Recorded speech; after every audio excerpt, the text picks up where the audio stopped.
Did you know that almost 2/3 of organisations suffer security attacks at least weekly, and 1 in 10 are attacked each and every day?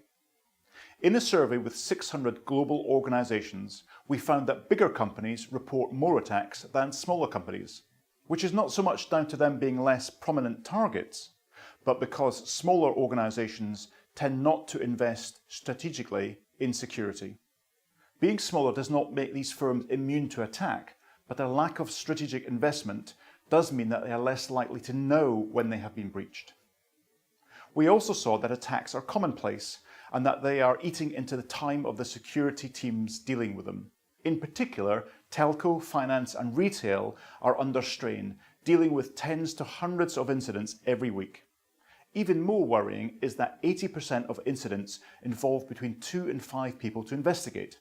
This must be considered alongside the security skills shortage, which has the most impact in high-value areas like incident investigation and response. This means that the highest paid, most skilled staff are being tied up, impacting the cost and efficiency of security operations. This is a huge problem. If we think about it, 2 people doing 2 hours work per incident with an average of 10 incidents per week equals 1 full-time staff member just dealing with incidents. And for larger organisations with more incidents per week, this number is much higher. We can't keep operating this way.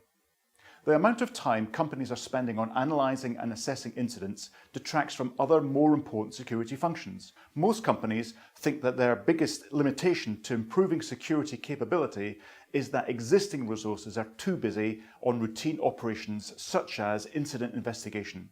It's time to change how we approach incident response. We must become proactive in our approach to security. How else will we know whether we've been breached? Attacks are more advanced, frequent, and take advantage of IT complexity, so we need to accept this and gear up accordingly. And we must automate where we can. Expecting teams to perform the same tasks over and over again is slow, error-prone, and extremely expensive.